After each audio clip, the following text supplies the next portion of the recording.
பசுத்தோல் போர்த்திய சிங்கம்.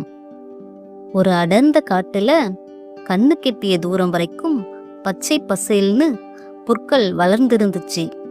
அந்த புல்வெளியில நிறைய பசுமாடுகள் கூட்டமா வாழ்ந்து வந்துச்சு.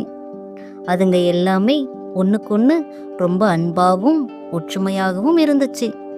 ஒரு பசுமாட்டுக்கு ஏதாவது ஆபத்துன்னா மற்ற எல்லா பசுக்களும் சேர்ந்து அதை காப்பாத்தும்.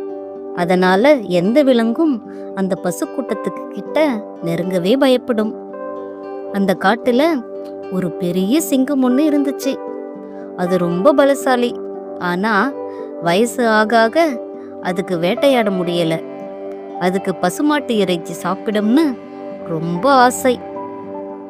ஆனா அந்த பசுமாட்டு கூட்டத்தோட ஒற்றுமைக்கு முன்னாடி அதனால எதுவும் பண்ண முடியல. இந்த பசுமாடுகளை எப்படி தனியா பிரிச்சு வேட்டையாடலாம் அப்படின்னு சிங்கம் யோசிச்சது. ஒரு நாள் அதுக்கு ஒரு யோசனை வந்துச்சு. காட்டுல செத்து போன ஒரு பசுவோட தோலை எடுத்து அதோட உடம்பு முழுக்க மூடிக்குச்சு. இப்போ சிங்கத்தை பார்த்தா பசுமாடு மாதிரியே இருந்துச்சு. அந்த சிங்கம் பசுவின் வேஷம் போட்டுக்கிட்டு பசு கூட்டத்துக்கு கிட்ட போச்சு. பசுமாடுகளும் அதை தங்களோட கூட்டத்துல ஒண்ணுன்னு நினைச்சு ஏத்துக்குச்சு. தினமும் சிங்கம் பசுக்களுக்குள்ளேயே தான் இருக்கும். அங்க உள்ள பசுக்கள் கிட்ட, நீ தனியாய் போனா உனக்கு நிறைய பொருட்கள் கிடைக்கும் தானே, நீ ஏன் மத்த பசுக்களோட சேர்ந்து இருக்கணும்? அது மட்டும் இல்ல, நீ ரொம்ப அழகா வேற இருக்க, நீ தனியாவே இருக்கலாம்ல அப்படின்னு சொல்லி ஒவ்வொரு பசுவோட மனசுக்குள்ளயும் மெதுவா நஞ்சை கலக்க ஆரம்பிச்சது. சின்ன சின்னதா ஆரம்பிச்ச இந்த பேச்செல்லாம் பசுக்களுக்குள்ள பெரிய சண்டையை உண்டாக்குச்சு. நான் தான் இந்த கூட்டத்தோட தலைவி.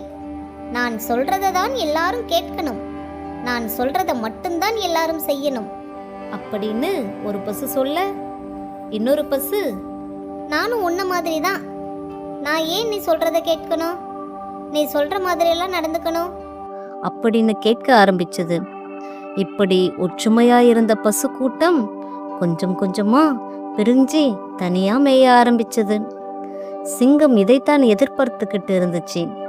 ஒரு நாள் ஒரு இளம் பசு மட்டும் தனியா புல் மேய்ஞ்சுக்கிட்டு இருந்துச்சு. சிங்கம் அந்த பசுமாட்டு வேஷத்தை கலைச்சிட்டு கர்ஜித்தபடி அதை பாய்ஞ்சு பிடிச்சிடுச்சு. பசு பயந்து அலறுச்சு. சத்தம் கேட்ட மற்ற பசுக்கள் ஓடி வந்தாங்க. ஆனா பிரிஞ்சு இருந்ததால யாராலையும் ஒன்னு சேர்ந்து சிங்கத்தை எதிர்க்க முடியல. சிங்கம் இன்னொரு பசுவை வேட்டையாட முயற்சி பண்ணும்போதுதான் எல்லா பசுக்களுக்கும் ஒரு விஷயம் புரிஞ்சிச்சு. நாம சண்டை போட்டுக்கிட்டதால தான் இந்த சிங்கம் நம்மளை வேட்டையாடுது. நம்ம எல்லாரும் ஒன்னா இருந்திருந்தா இந்த சிங்கம் நம்ம கிட்ட வந்திருக்க முடியாது அப்படின்னு எல்லா பசுக்களும் உணர்ந்துச்சு.